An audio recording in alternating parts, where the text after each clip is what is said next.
Here we go, Writing with Authors, second episode back since our break. I'm excited to bring on a friend of Milani. She's been on that entrepreneur show because she's a leadership expert. And when she gives me a recommendation to connect with, I'm always looking forward to it. So welcome back to Writing with Authors. Vincent A. Lanci here to talk about Lisa's book. She was kind enough to send me a copy. She's been through a whole lot, and she's had the courage to put it all in this book. Stay tuned for an episode down the road on a mental health break. But before I bring her on, I'm going to read a bit of the introduction as I was challenged to do that, at least that, and I read a little more, but to do that before the show. I lay face down in the mud. I was dragged all over town, day and night, until I passed out. I'd swear, just before losing consciousness, to never do it again. Ever. Then, the following day, I would find myself face down in the mud, swirling in the vicious cycle of addiction and shame, endlessly repeating itself. Spiritually bankrupt, the only thing that mattered in my life was getting high. There was no room for anything else. And if you met Lisa today, you would never believe it's the same person. I'm proud of how far she's come. Lisa, thanks so much for taking the time to join our YouTube community here on Writing with Authors. Thank you so much for having me, Vincent. It's I'm good to be excited. here. I'm excited to share inspiration and hope through your story, through your journey. How God, prayer, and the 12 steps saved my life from addiction is what the book's all about. Before we dive into specifics, what was the push in the direction to finally write this book? What was that moment? Like, who pushed? Was it someone? Was it something? What made you write a book? My dream as a little girl was always to be an author, and I've been writing since the day I learned how to write back on those big chief pads, those red pads of with the big lines. And Sure. so I outlined a few other books. This book came into play when one morning, deep asleep at 2 a.m., I woke up. I slept walked to my file cabinet and reached in and grabbed a file that said prayers, as all these handwritten prayers I had done. And I can hear God's voice deep down inside of me. God told me count the prayers. So I turned on a light. I sat at my desk. I counted 85. God told me, see, your first book is already written, Lisa. So Wow.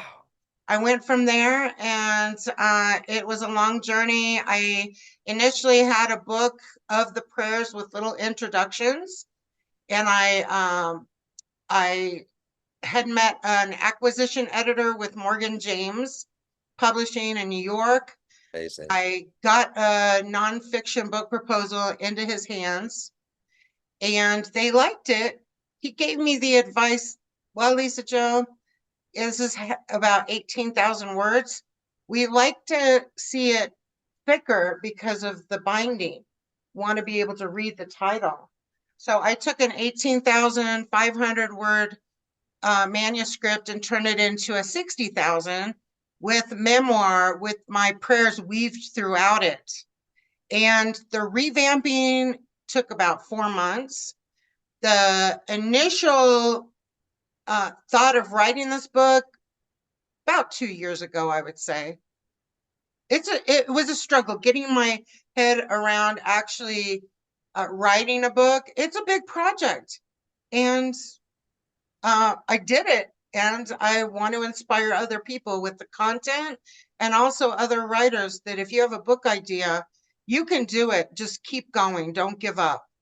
I love that message. And as you just come out, it's not as easy as just picking up a pen or a pencil or starting to type and the book becoming complete. You're hearing her 2 year process. My first book may have even been a 4 year process. There is always a story within a story, learning lessons throughout. So before you, now that you, after you hit that big 60,000 word mark, and then you had to cut some more words, another learning lesson every writer. Eventually, you have to just let the book go. You can continue to make changes and cuts and add synonyms and do all of these things. Do you have an extended version for all the things that didn't make the final edition coming out at some point? Or what are you going to do with all that extra material? Well, I actually weaved in what I needed to do, and then worked with a professional editor. So I don't know what to do with the leftovers. Maybe another It's book, maybe another prayer book, maybe, I don't know. I'm planning on writing some books about mental health in the future, and love also that. publishing my diaries, my journals in different volumes. So you might be able to find some of the leftovers of this book in there. I love it. And it's something that I don't really have the opportunity to do because I wasn't organized in my leftovers. I don't know where they are in one of 1,000 USB drives. But now that I've been doing a lot of book coaching over the last 8 months, a year, we do a lot of cuts on these projects at the end. And I always encourage them like, hey, save your cuts. You've got social media content. You've got another book, Mhm. an extended edition. So that's my challenge to everyone viewing on today. Save your extra work. You never know when you're going to need it. We've now learned why she wrote the book. I want to now ask Lisa, if someone picks up your book, they read from start to finish, what was the favorite part that you got to have them read? Like, what is the most impactful piece that you think is in this book? Well, the most impactful and also the most difficult piece to write. Let me get the page. It's on page, it's in the chapter called How Not to Work the Fourth Step. It is on page 59, The Dark Adventures of a Snow Bunny. It's when my sex addiction collided with cocaine addiction. It was the darkest period in my entire life. I was doing very dangerous things.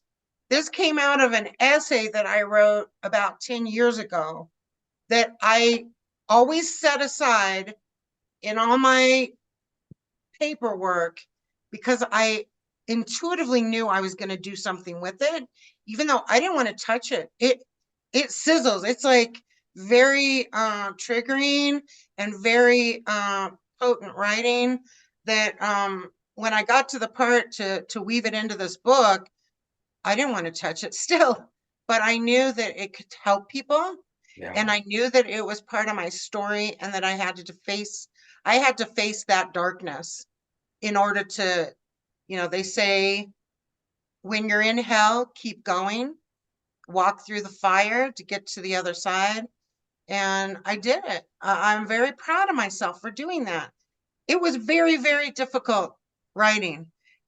The residue of it lasted about 3 days of just flashbacks and PTSD from that. And then, like an eagle sitting on my shoulders, it flew away. It was cathartic. I felt free. Well, I'm sure there are countless people out here who are thankful for you putting this book out.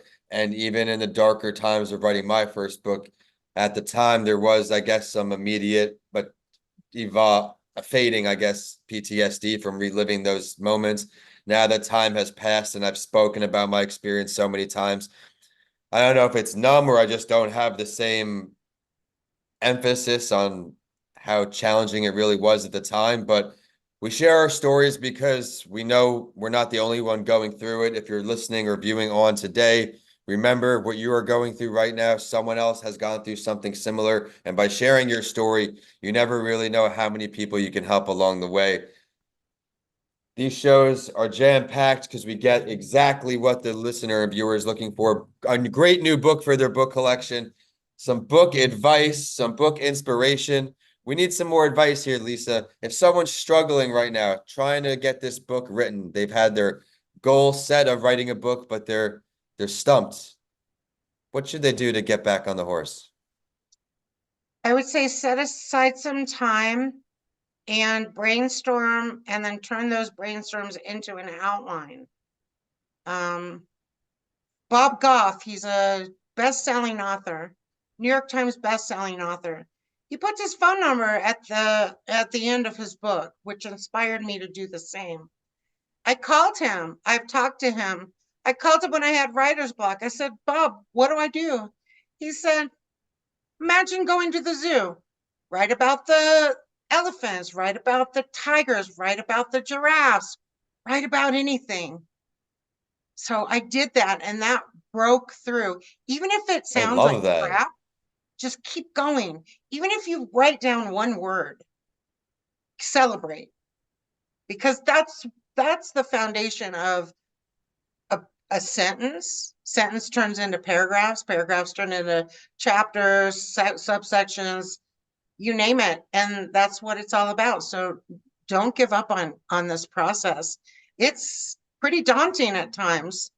We all have different process. I would also say to watch videos of some of your favorite authors talking about their process. You can be inspired by all the wonderful writers out in the world today and people who have passed on, passed on their legacy. I love that advice, and it's so true. We're not talking about I went to the zoo today.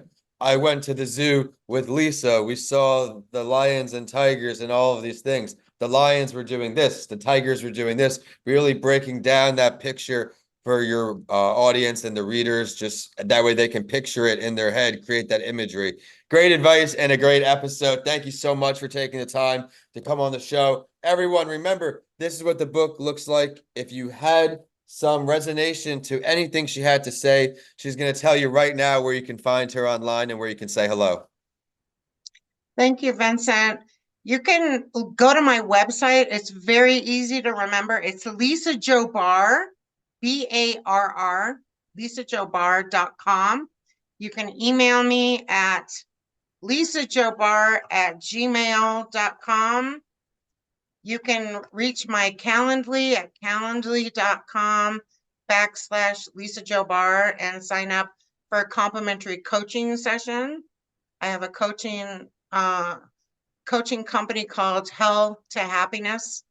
And also you can even call me. I have a special number.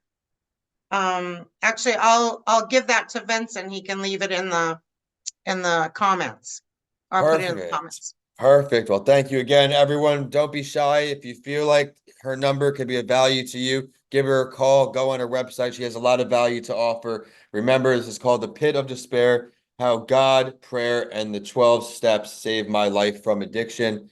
You can check more about the show online on Writing with Authors pages, and I am at Vincent A. Lanci on all other social media. Be sure to subscribe to this channel if you enjoyed the show today. And with that, we are signing off from the West Coast to the East Coast as we start our day together. Lisa, thank you so much again for joining the show. Thank you so much, Vincent. Pleasure.